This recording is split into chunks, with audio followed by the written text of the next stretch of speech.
টবটা আনার, আজকে এই টবের মধ্যে মাটি দেওয়া হবে। তাও টবগুলোকে ভর্তি ভর্তি করে মাটি দিতে পারিনি, অল্প অল্প করে কোনো রকম মাটি দিয়ে রেখেছি। আরও কোথাও থেকে মাটি জোগাড় করতে হবে, মাটি জোগাড় করার পর বাকি টবগুলোর মানে টবের বাকি অংশে ভর্তি করতে হবে। এইবার এই যে টবগুলো নিয়ে এসেছি, এই টবগুলোতে আবার ফুটো করা নেই, মানে এমন জায়গায় ফুটোর পজিশনটা দেওয়া, তো সেখানে ফুটো করে নিতে হবে। আর লাল টবগুলোতে তো কোনো জায়গায় দেওয়া ছিল না, মানে একটা ভুল জায়গাতে দেওয়া ছিল, সেই জন্য মা এগুলোকে গরম করেছে। মানে এটাকে বলতে এই যে শিকটা দেখতে পাচ্ছ, এই নিড়ানি বলা হয় এই শিকটাকে, তো এইটাকে গরম করেছে। গরম করার পর এখন ফুটো করবে।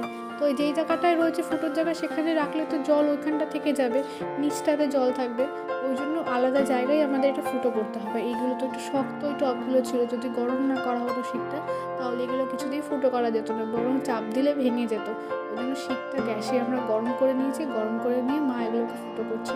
যেহেতু এই গাছগুলোকে তোলা হবে, সেই জন্য এই গাছগুলোর মধ্যে আমি একটু জল দিয়ে নিচ্ছি, তাহলে যদি একটু মাটিটা নরম হয় আর তাড়াতাড়ি উঠে আসে। তো সব কিছু মেশানো হয়ে গেছে, ফুটোও করা হয়ে গেছে। তারপর অল্প অল্প করে প্রত্যেকটা টবে একটু মাটি দিয়ে নেওয়া হচ্ছে, দিয়ে বাকি টবগুলো তো মাটি দেওয়া হয়ে গেলে তারপর ফাইনালি ওটাকে সব গাছগুলোকে এনে লাগানো হবে। এই যে গাছগুলো দেখছো, এগুলো কিন্তু সবগুলোই মানে অর্নামেন্টাল প্ল্যান্টস, এগুলো তো কিন্তু ফ্লাওয়ার হবে না, সবগুলো এত সুন্দর পাতা হবে।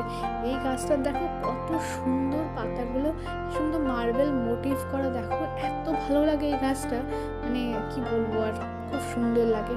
এই জন্য এগুলোকে আমি সমস্ত রেখে দিয়েছিলাম। আর এগুলো ডাল কেটে কেটে লাগানো। আমাদের সারা বাড়ি জুড়েই অনেক গাছ আছে, অনেকগুলো জবা ফুলের গাছ আছে, তারপরে